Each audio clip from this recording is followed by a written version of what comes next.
할렐루야, 반갑습니다. 2020년 7월 28일 수요 중보 예배를 시작하도록 하겠습니다. 우리 지존하신 주님 이름 앞에 함께 찬송 드리도록 하겠습니다. 지존하신 주님 이름 앞에 모든 무릎 꿇고 다 거룩하신 주님 보좌 앞에 엎드려 절하세.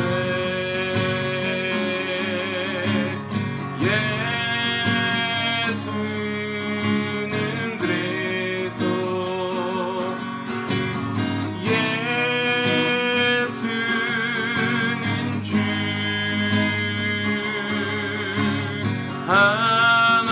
하나님의 영으로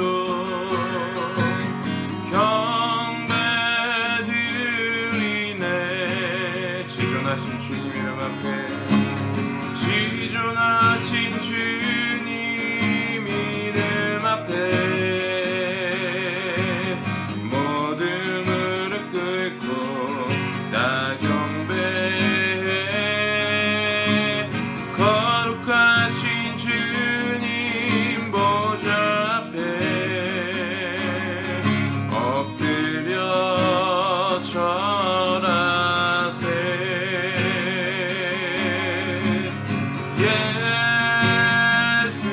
예수는 그리스도, 예수는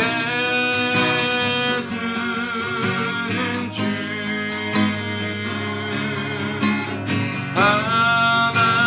하나님의 영으로 경배드리리.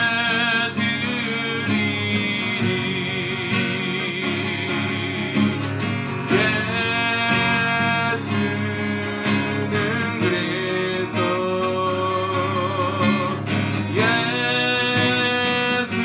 예수는 주, 하나님의 영으로 경배드리리.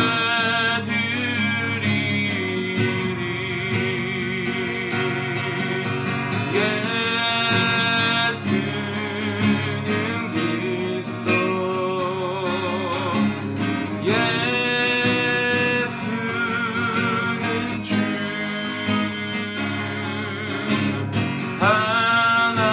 하나님의 영으로 경배드리리.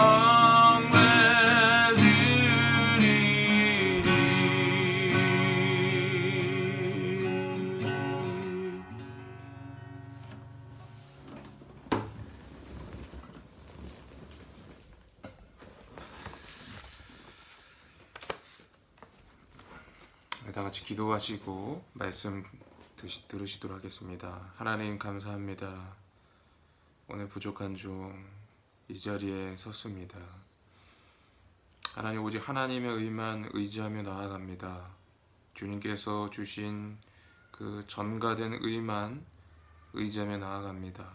내 힘, 내 능력, 내 경험, 내 계획이 아니라 오직 예수님만 의지하길 원합니다. 주여, 사도 바울이 알았던 그 놀라운 그 일체의 비밀을 하나님 종이 알게 하여 주시옵소서.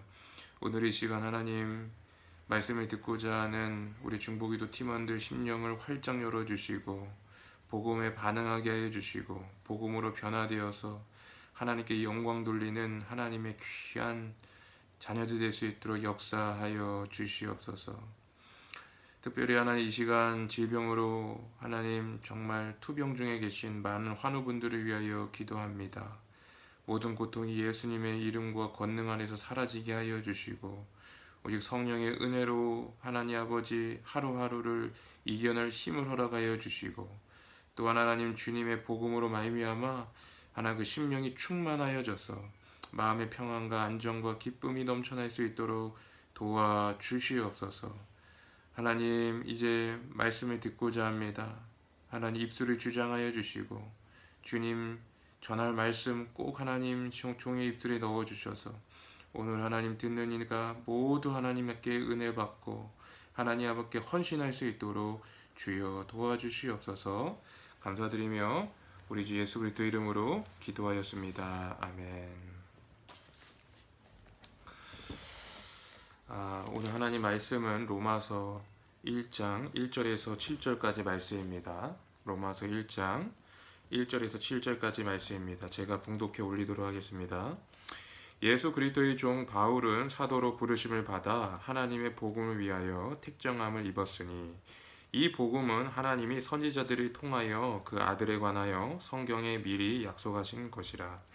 그 아들에 관하여 말하면 육신으로는 다윗의 혈통에서 나셨고 성결의 영으로는 죽은 자들 가운데서 부활하사 능력으로 하나님의 아들로 선포되셨으니 곧 우리 주 예수 그리스도시니라. 그로 말미암아 우리가 은혜와 사도의 직분을 받아 그의 이름을 위하여 모든 이방인 중에서 믿어 순종하게 하나니 너희도 그들 중에서 예수 그리스도의 것으로 부르심을 받은 자니라.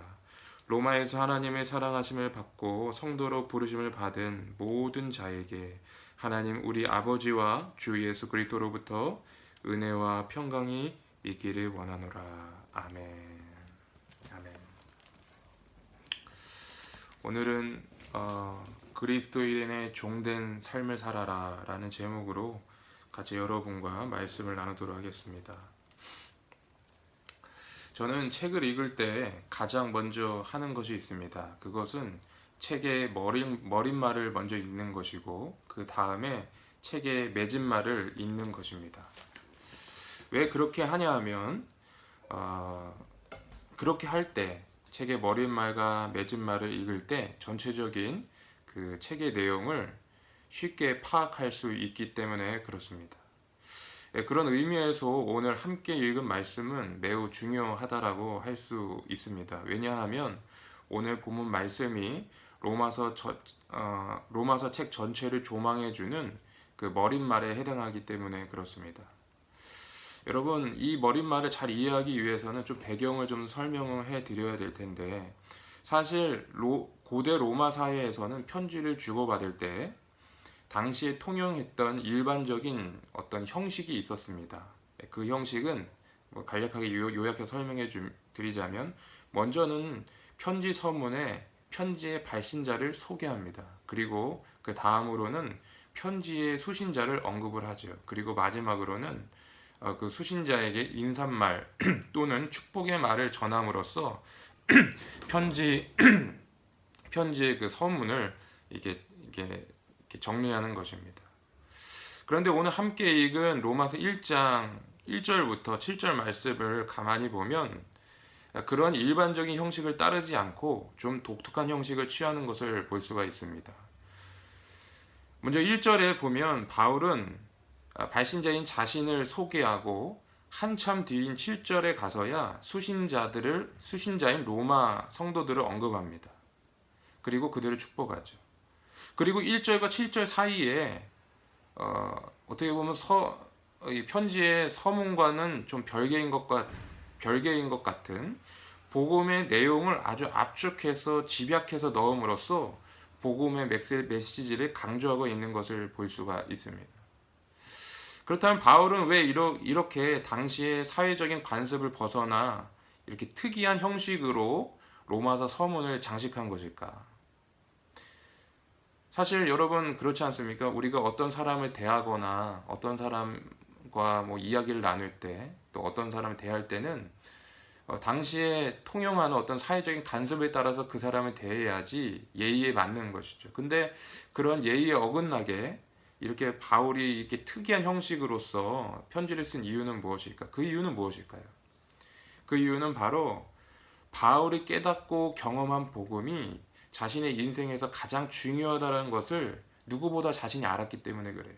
그래서 로마 교회의 성도들을 사랑하고 그들을 세워야 하는 바울에게 있어서 우리 인생에서 가장 중요한 것이 무엇인가? 그것이 바로 십자가의 복음이다라는 것을 로마 성도들에게 전했던 것이 그렇게 강조하고 있는 것입니다. 그러니까 바울 자신도 로마 성도들이 이 십자가의 복음에 대해서 잘 알기를 원했던 것이죠.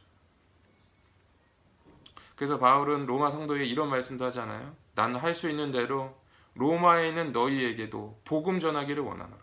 이것이 바로 바울의 심중에 있던 마음이었다는 것입니다.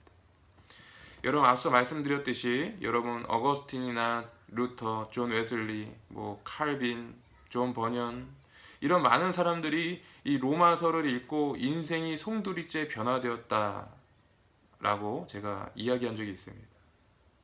그런데 그들이 변화시킨 것은 무엇이었을까요? 그들이 로마서를 단순히 로마서를 읽었기 때문에 그들이 변화된 것이었을까요? 전혀 그렇지 않다는 거예요. 오히려 로마서 안에 담겨 있는 복음의 내용으로 말미암아 그들의 인생이 변화된 거라는 것입니다.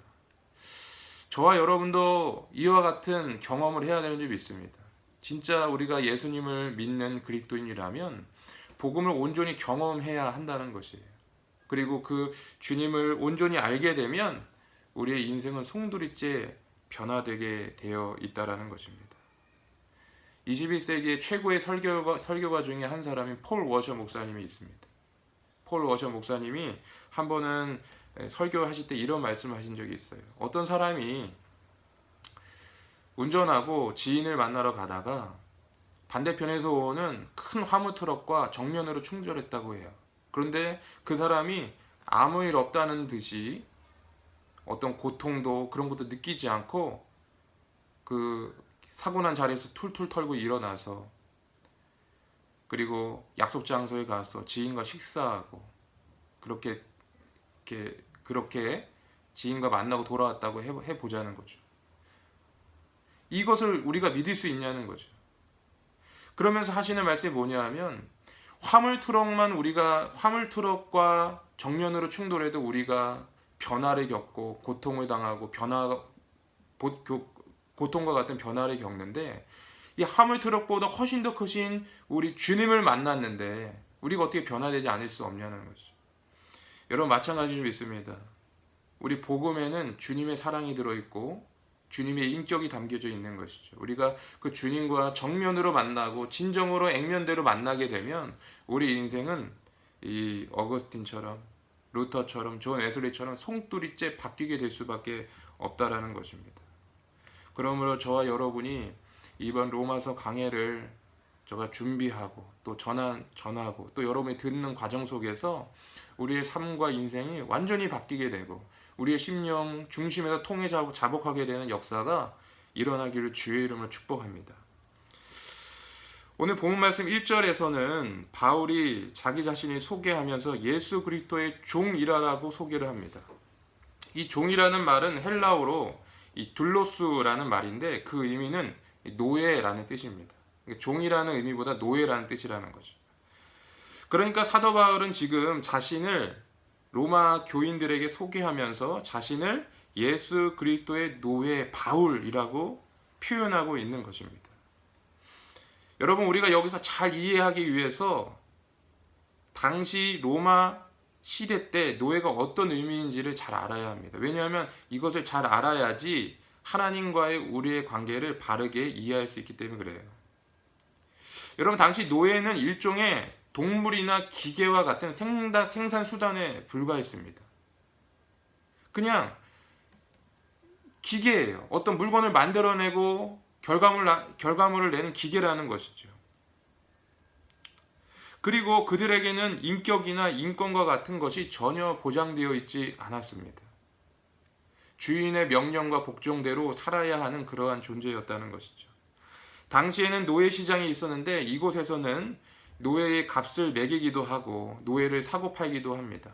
그리고 자기가 데리고 있던 늙은 노예가 있게 되면 노예 시장에 내다 놓고 만약에 그래도 그 노예가 팔리지 않으면 그 노예를 버리게 되는 것이죠. 이런 사람이 바로 노예였다라는 것입니다. 당시에 공공연히 이렇게 들리는 말이 있는데 당나귀와 노예는 같다는 말이 이렇게 있었다 그래요. 당나귀와 노예가 다른 것이 있다면 노예는 말을 할 줄 알고 당나귀는 말을 할 줄 몰랐다. 이것밖에 다른 것이 없다라는 것입니다. 그러므로 사도 바울이 자기를 그리스도의 노예라고 표현한 것은 대단한 것이죠. 내가 그리스도의 노예라는 것은 나 자신이 예수님의 것이고 예수님의 소유가 되었다라는 것이에요. 그리고 노예가 된 자신에게는 어떠한 권리나 주장도 없다라는 것이에요. 주장할 권리가 없다라는 것입니다. 오직 예수님의 뜻대로만 순종하며 살겠다라는 의미를 포함하고 있다라는 것입니다. 그런데 여러분, 여기서 중요한 것이 있다라는 것이에요. 오늘 말씀에 보면 6절의 말씀에 보면 이런 말씀이 있습니다. 너희도 그들 중에서 예수 그리스도의 것으로 부름을 받은 자니라라는 거예요. 우리는 이렇게 생각할 수 있습니다.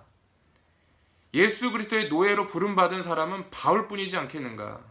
그건 바울이나 선교사님이나 목회자분들이나 이런 분들에게만 해당되는 말이지 우리처럼 어린 믿음이 약한 성도들에게는 해당되지 않는 말이다. 이렇게 이해하는 경우가 있어요. 근데 오늘 말씀해 보니까 너희도 그들 중에서 예수 그리스도의 것으로 부름을 받은 자니라. 여기서 너희는 누굽니까? 바로 로마 교회 성도들이죠. 그리고 예수 그리스도의 뭐라고 되어 있어요? 것이라고 되어 있어요. 무엇의 것이라고 하면 아무개의 것이라고 하면 소유를 뜻하는 것이에요. 그러니까 저와 여러분도 예수 그리스도의 것이라는 거예요.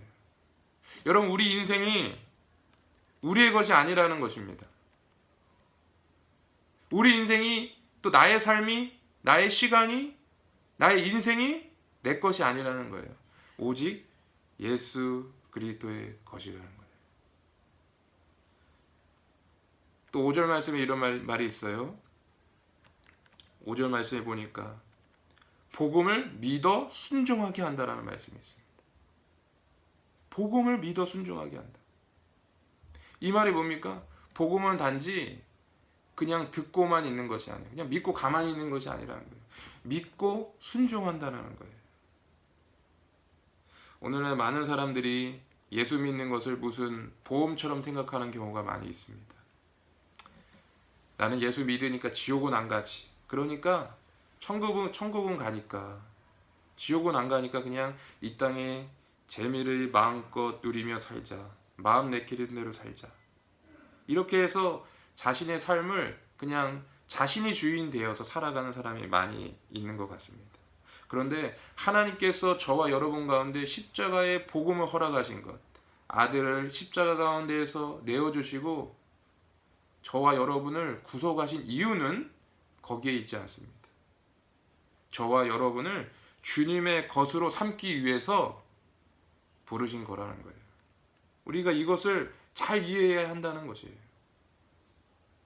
내 감정, 내 의견, 내 경험 가지고 살아가는 것 아니고, 화내고 싶을 때 마음대로 화내고 사는 것이 아니고, 오직 주님께 순종하는 마음으로 매일매일 살아가는 사람이 바로 그리스도인이라는 것입니다.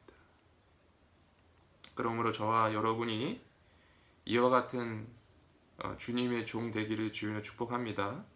그렇다면 여기서 마지막으로 우리가 살펴볼 것이 있습니다. 그렇다면 대체 무엇이 사도 바울을 이렇게 변화시킨 것인가? 여러분 생각해 보세요. 사도 바울은 당시의 세상적인 관점에서 보면 굉장한 사람이었습니다. 최고의 도시인 로마의 시민권을 갖고 있었고, 혈통으로는 유대인이었어요. 그리고 율법으로는 흠이 없었던 사람이었습니다. 또 지식으로는 당대의 그런 철학과 지식에 다 섭렵할 정도로 지식인 중에 지식인이었어요. 그런데 그가 자진해서 자신을 예수 그리스도의 노예라고 표현하고 있다는 거예요. 빌립보서에 보면 그는 예수 그리스도를 아는 것이 가장 고상하기 때문에 자기의 좋은 것들을 배설물로, 똥으로 여긴다 그랬어요. 그러면 도대체 무엇이 사도 바울을 그렇게 변화시킨 것일까? 그것은 바로 오늘 본문 말씀 2절에서 6절, 바울이 얘기하고 싶은 하나님의 복음 때문이었다는 거예요. 하나님의 복음 때문이었다는 거예요. 이 하나님의 복음이 뭡니까? 바로 오늘 말씀해 보니까 바로 그 아들에 관한 내용이에요. 예수 그리스도에 관한 내용이라는 거예요. 그래서 복음은 바로 예수 그리스도라는 거예요. 그 예수 그리스도를 인격적으로 만난 것입니다. 여러분 아시잖아요? 사도 바울이 다메섹 도상에서 부활하신 예수님을 정말 형용할 수 없는 빛 가운데 만나지 않습니까? 그리고 그가 그의 인생과 삶이 완전히 변화되게 됩니다.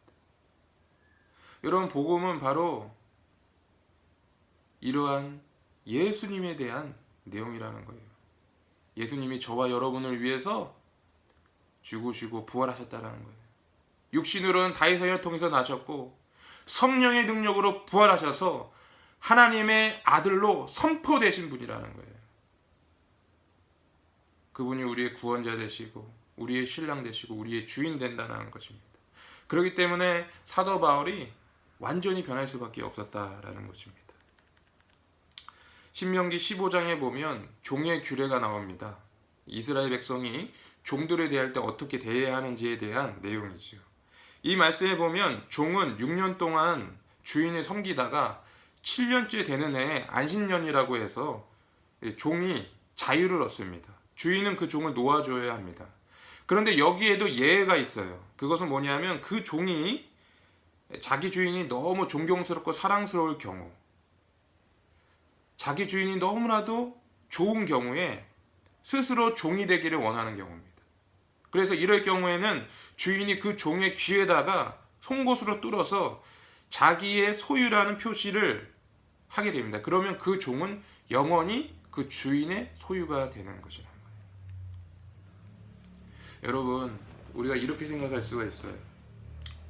노예가 된다고 하니까 이제는 세상 재미 다 끝났구나. 정말 이제는 행복 끝 고생 시작이다, 이렇게 생각할 수 있습니다. 그러나 오늘 이 말씀을 통해서 보게 되면 우리 주님은 좋은 주님이시다라는 거예요. 우리를 사랑하시고 십자가 안에서 우리의 사랑을 보여주신 그런 주인이시다라는 거예요. 그래서 우리가 예수 그리스도를 참된 주인으로 섬기고 그분께 순종하고 그분께 온전히 영광을 돌리며 그분을 위하여 살 때 우리 가운데 참된 평안과 기쁨과 안식과 주님의 나라가 선포되는 줄 믿습니다. 여러분, 바라기는 저와 여러분이 이와 같은 이 복음이신 예수 그리스도를 직접 만나고 말씀으로 확인하고 귀한 은혜가 저와 여러분 가운데 있기를 간절히 주의 이름으로 축복합니다. 기도하시겠습니다. 하나님 감사합니다. 오늘 말씀에서처럼 우리가 주님의 종인 줄 믿습니다. 좀 더 직접적으로 표현하면 우리는 주님의 노예입니다. 어떠한 주장할 권리도 없고 내세울 것도 없고 오직 주님의 은혜대로 사는 사람임을 고백합니다.